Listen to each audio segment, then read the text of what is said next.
蜀道难，难于上青天。哼！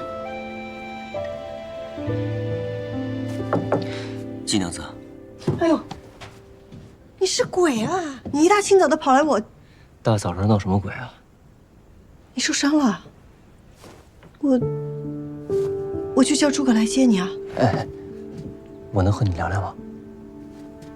你的伤口需要赶快处理，我见不得血。你怕我连累你？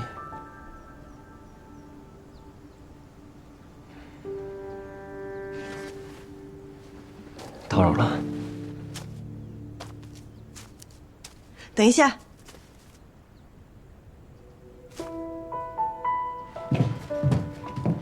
最好你惹的不是什么大麻烦，不然我把你丢到江里喂鱼。等着。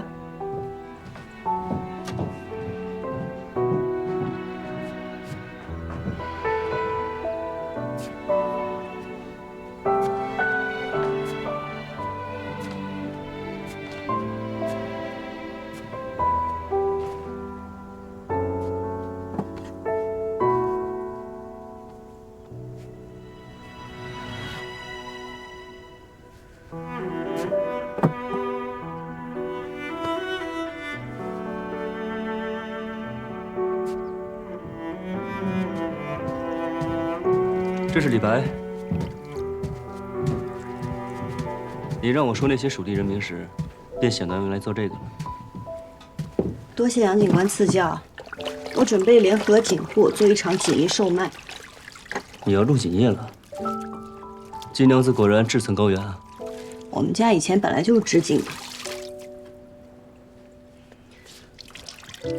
你来这边坐。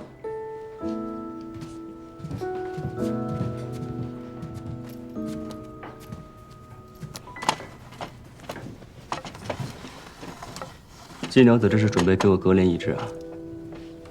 我又不是大夫，你要救命也不会找我。那，擦擦伤口。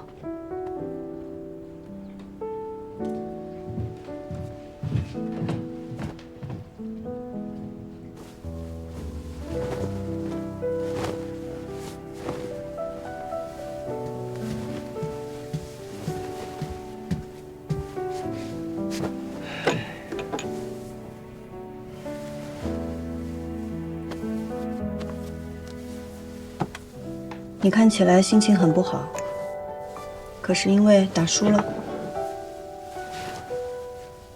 我看着像输不起的人吗？那得看输的是什么。季娘子认为什么不能输？对我来说，是家人和信念。还记得初入江湖的时候，爱就是爱，恨就是恨。谁若敢在我面前伤天害理，便要先问过我的剑。可如今做了官，却都不一样了，似乎没有了黑白，也没有了善恶。你若想把恶鬼从地狱里面揪出来，就得自己先到地狱里去滚一遭。我都这样厌恶了，我师父那么爱干净的一个老头，又是怎么忍下来的？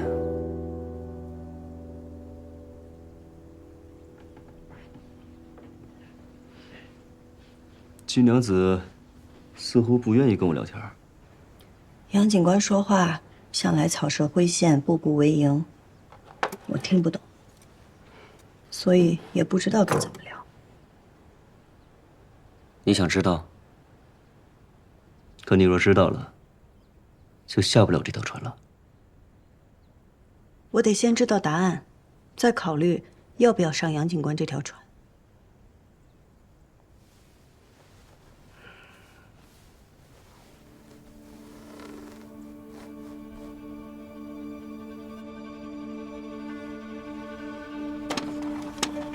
那你看看这个。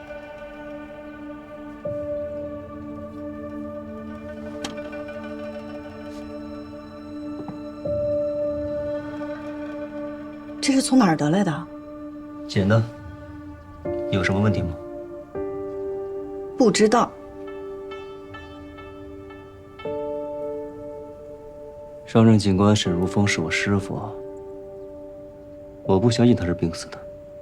我这次回益州，便是为了来查他的命案。这厮就是我在查此事的时候得来的。这厮用的是我阿耶蜀红丝的配方，但染丝与织锦不同，天气、温度、湿度的不同，都会导致丝线颜色瞬息万变。染丝的人必须站在染缸边随机应变，所以即便有了秘方，也未必能染出真正的蜀红丝。你说这丝是假的？为了增亮固色，用硫磺熏制过，与真正的蜀红丝谬以千里。我阿爷去世后，市面上偶尔也出现过仿制的蜀红丝，我见过几次，这次这个算是最接近真品的了。杨警官，上次你说宫中急需蜀红丝为皇后补衣，你不会病急乱投医，把这丝当作蜀红丝交往长安去了吧？你可还记得你阿耶因何获罪？你到底想说什么？我师父临死前，就是在调查蜀红丝，还有你阿爷的案子。金娘子有没有想过，我们想要的，很有可能会是同一个真相？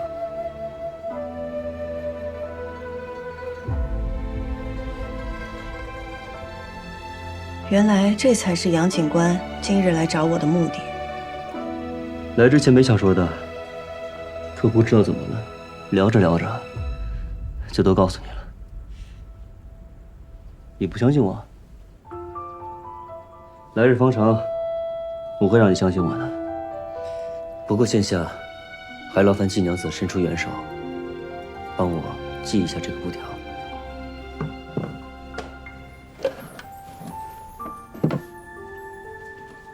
热水免费，伤药无钱。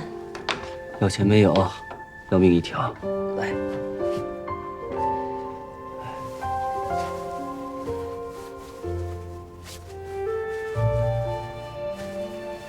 哎，你系得轻一点啊。嗯。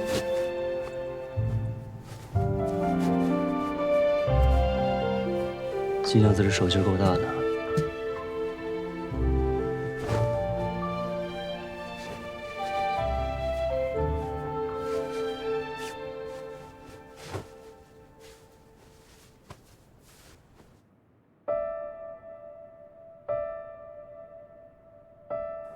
郎君，这定是有奸人，见您缔结良缘，心生妒忌，您不必在意，小人这就拿去扔了。不必了。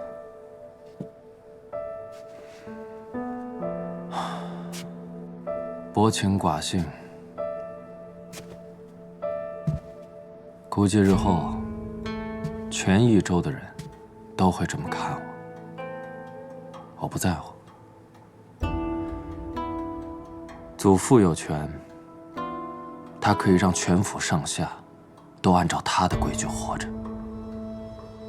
牛五娘有权，她可以随意决定一个人的生死。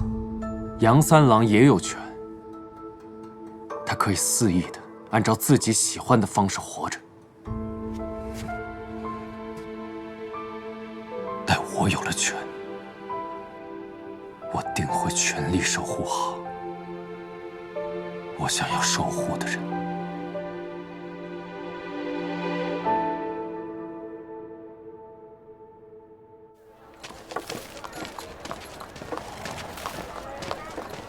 那厮不能往宫里献。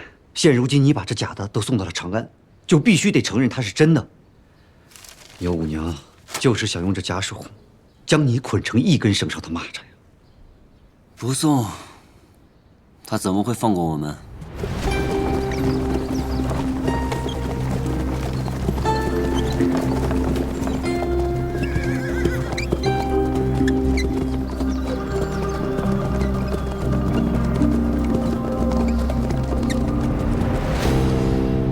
青城山腹地有一处名叫三潭的地方，你可听过？听说过。找人去那附近找找，尤其是在路过有蓝色野花的地方。你之前去过哪里？青城山。这就对了。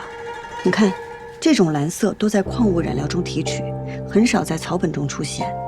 我所见过的只有一种野花有这种颜色，它长在三潭边。好，去吧。长安那边，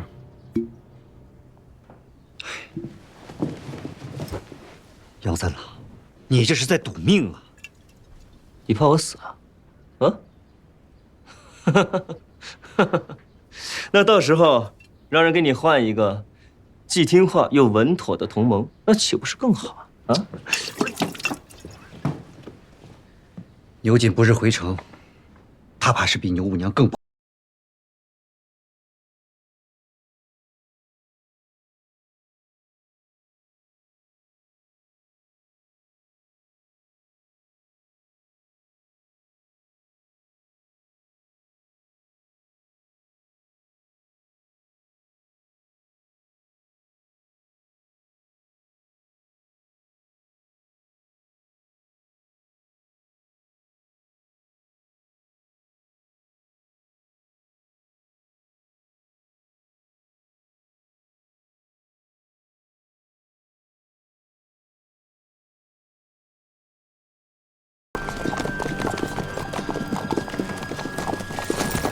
张刺史客气了。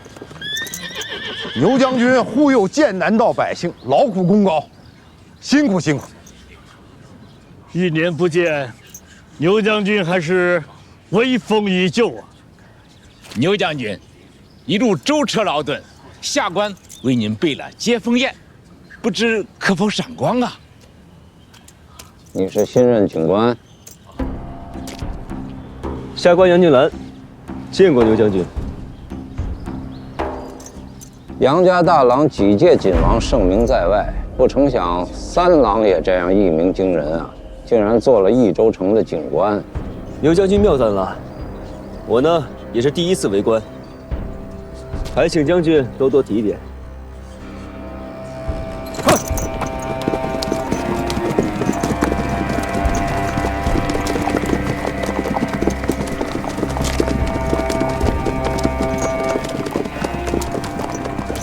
牛副都督此人虽非善类，但到底这益州城是节度使的益州城。张刺史是节帅在益州城的一双眼睛，有张刺史在，他牛副都督怎么着也不敢明目张胆地动手。满城相迎，他连马都没下。刘瑾手握兵权，战功累累，是节帅手下第一员猛将，他自然不把任何人放在眼里。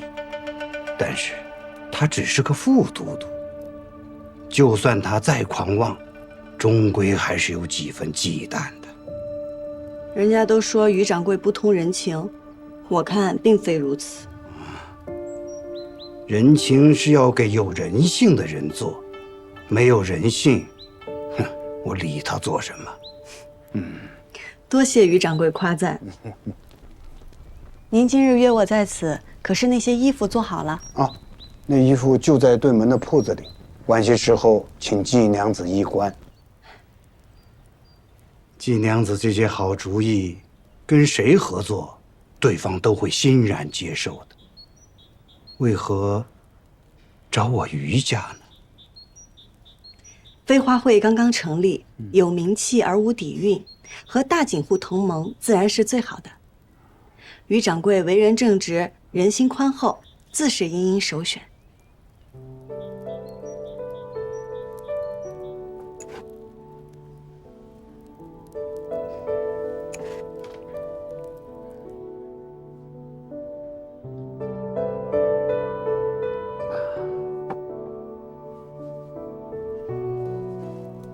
季娘子若是一位男子，必定能成就一番大事业。千秋万载，城市的女子亦不少。有八卿，有卓文君，还有武皇，哦，还有女娲。人是女娲造的，说明本就是女子造了这世间。阿翁言浅了。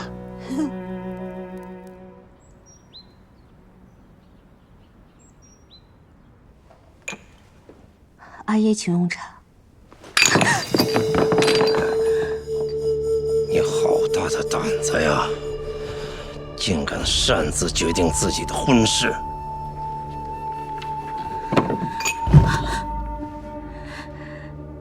这没你的事儿，还不下去？是。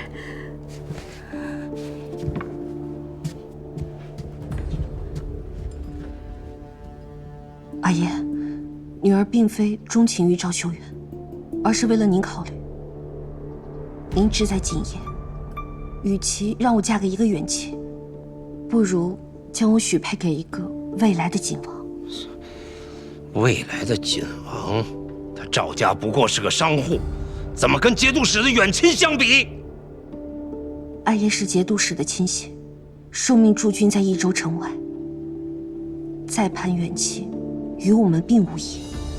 益州籍，这5年都是杨家夺的锦王，我们只能在山中造节。若女儿嫁给赵家，让赵家代替杨家，成为新的锦王，接手宫中订单，岂不是可以光明正大的偷天换日？这话你同赵家讲了？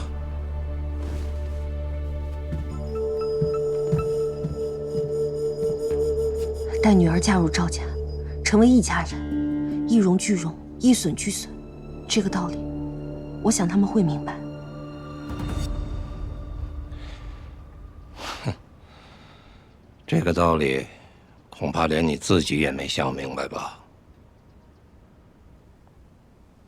女儿并非只顾念自己的亲事，我已握住杨金兰的把柄，要杀要查要留，皆由阿爷做主。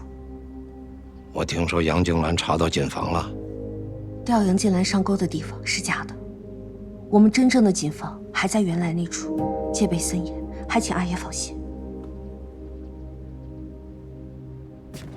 一连死了3个警官，朝廷之前不查，是因为自顾不暇。如今太子缓和了2派之争，朝廷断不会像之前那样对地方睁一只眼闭一只眼。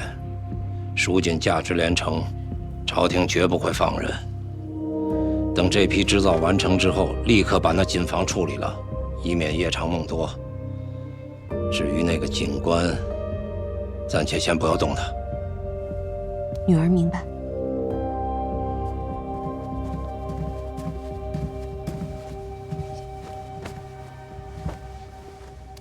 小婿，拜见丈人。你怎么来了？五娘遣人告知将军回来了，让我前来拜见。他要不说，你就不来了是吗？小婿身份低微，怕独自前来会冒犯了丈人。你叫他来做什么？有一重务，我想请您一关。再召2郎君来，也是让他看看我的嫁妆。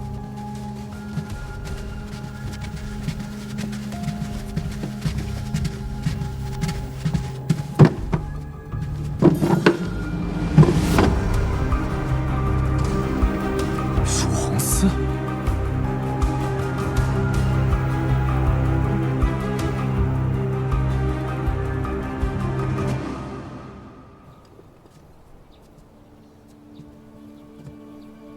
方才郎君在我阿耶面前不卑不亢，进退得宜。看来郎君是想通了。我只是尽一个丈夫和女婿应有的礼数罢了。郎君适应得这样快，倒是令我有一丝后怕。